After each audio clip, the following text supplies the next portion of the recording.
So ngayon guys, napalipad na namin yung saranggola.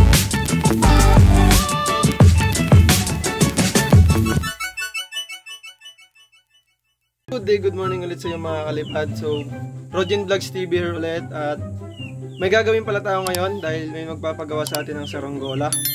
So, yung nagawa pala natin kahapon ito mga kalipad. May sumba rin yan. Sa mga hindi pa nakakapanood, panoorin nyo na lang. Visit nyo na lang yung channel natin at subscribe nyo na rin mga kalipad. Nandito yung ginawa natin. Nasa short natin yan doon sa video. So, may kasama tayo ngayon dito. Ayan. Shout out kay Tita Nurin. Ayan, shout out daw kay Tita Nurin. So yung magpapagawa sa atin ngayon ng saranggola, balik gumawa ng plastic kasi gusto niya yung plastic niya yung gagamitin natin. So ayan, naglalakad na siya. Anong gagawin natin sa gusto mo? Saranggola. Ayan mga kalipad, gusto niyo daw magpagawa ng saranggola. Tapos ito yung gagamitin natin kawayan mga kalipad.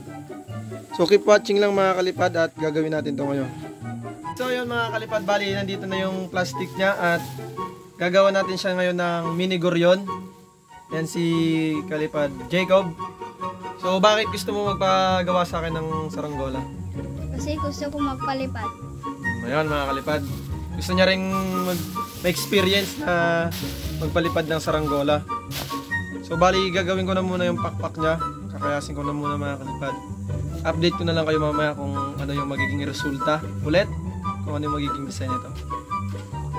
So yun mga kalipad, bali maghahasa muna tayo ng kutsilyo kasi medyo mapurol na yung ginagamit na kutsilyo at para maganda yung pagkakayas ng kawayan mamaya.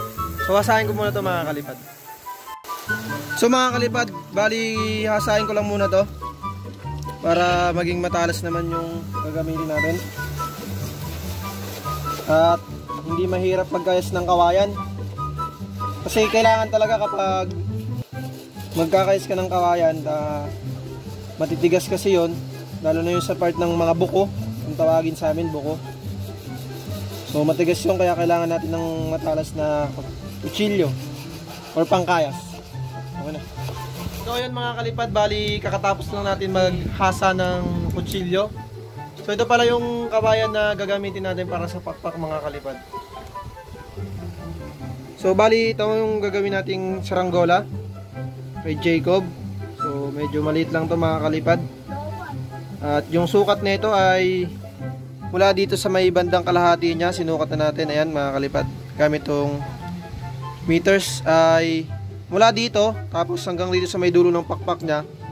48 cm yan mga kalipad. Magkabilaan yan. So bali hatiin ko lang yan dito sa may bandang gitna. Tapos yun na yung magiging pakpak natin.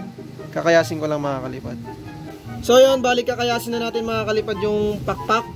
At papakita ko sa inyo kung paano tayo magkayas ng pakpak. So maliit lang to mga kalipad. So ito na mga kalipad yung pakpak nya. Nahati ko na sa gitna. Yan. Bali, magkapares na rin yung kapal niya. So, kakayasin ko na muna yung isa mga kalipad.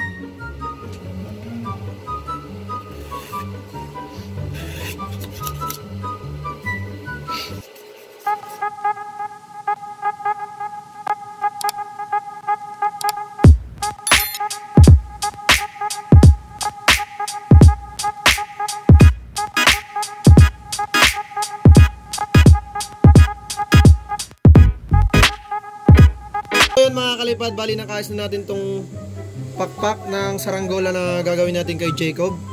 So bali ganito lang sa kanipis mga kalipad. So nandito yung half, yung kalahati ng pakpak niya at ganito lang din siya kahaba. Bali mga isa, dalawat kalahating dangkal lang siya mga kalipad. Yung kabilang pakpak. So ito yung bend niya mga kalipad. Yan mga kalipad. Malambot lang siya mga kalipad. Bali ganito. So kakayasin ko na muna yung mga kabuuang pakpak at a-assemble na natin. Tapos itatry natin paliparan mamaya pag makaabot tayo. What's up ulit sa inyo mga kalipad. So nandito na kayas natin yung pakpak na gagawin natin sa saranggola para kay Jacob. So papakita ko sa inyo. So ito na nga mga kalipad. Bali nakayos na natin. Ayan, pantay na yung pakpak. At ito yung bend niya mga kalipad. Ayan. Medyo malambot lang siya dahil maliit lang siya mga kalipad. Ayan mga kalipad. So bali gagawin na lang natin to siya ng katawan or yung paglalagyan nito. Dalawa. Update ko na lang kayo mamaya mga kalipad. Natapos na pala natin kayasin yung gagawin natin ngayong saranggola. So ito pala yung update. Nakayos na natin yung magiging pakpak niya. Tapos sa katawan niya, tsaka sa buntot, tsaka ulo. Nandito na siya mga kalipad, nakayos na natin. So bali ito yung magiging pakpak niya. Bali nakayos na yan. Tapos sa bandang, ito yung bandang ulo. Ito yung magiging ulo. Tapos ito yung magiging katawan niya mga kalipad. Tapos ito naman yung sa buntot niya. So assemble na natin to mga kalipad. Bali ganito lang yung gagawin natin. Simple lang na saranggola mga kalipad. The next day. So inabot na tayo ng umaga mga kalipad. At yung update sa ginawa natin saranggola kahapon ay natalian naman na natin. Assemble na. Tapos nalagyan na rin natin ng plastic yung bandang buntot niya. Dalawang red mga kalipad. So ito yung nagawa nating saranggola para kay Kalipad Jacob. Pakita ko sa inyo. So, bali yan yung saranggola na ginawa natin. Ito yan, bali ganyan yung buntot niya. May dalawang plastic na rin yan na red mga kalipad. So bubuuhin na lang natin yung pagka-plastic nito. At iti-test fly natin ito mamaya mga kalipad kapag meron ng hangin. So let's go mga kalipad.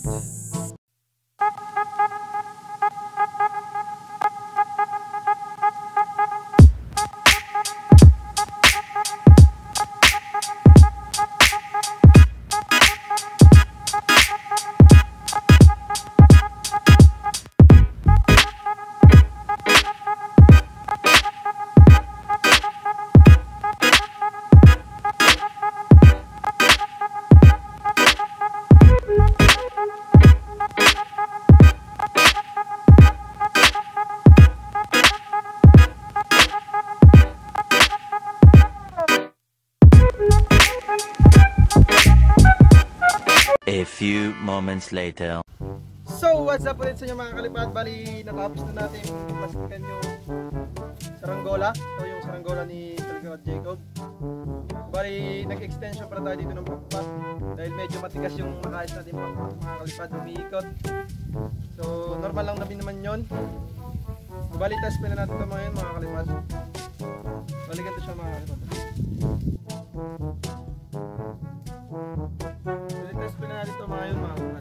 What's up ulit mga kalipad. Bali natapos na natin gawin yung maliit na saranggola ni Kalipad Jacob. So, bali dinagdagan natin siya ng magkabilang pakpak dahil medyo matigas yung nakayos ng kawayan. So normal lang naman yun mga kalipad. Napaliparan na natin to ngayon. At kasama natin yung dalawang kalipad natin. Kalipad Raven, Kalipad Riona. So si Kalipad Riona ngayon yung magbibideo sa atin at ako yung magpapilot dahil wala si Kalipad Nel. Tsaka dahil wala rin si Kalipad Tatay Anthony, siya muna yung mag-aatang. So panoorin nyo mga kalipad yung paglipad nitong maliit na saranggola.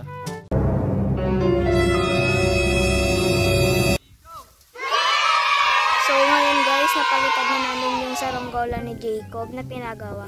Yan o. Ang ganda guys.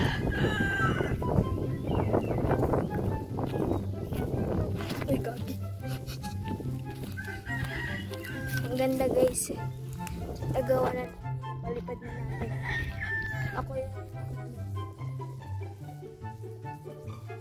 video.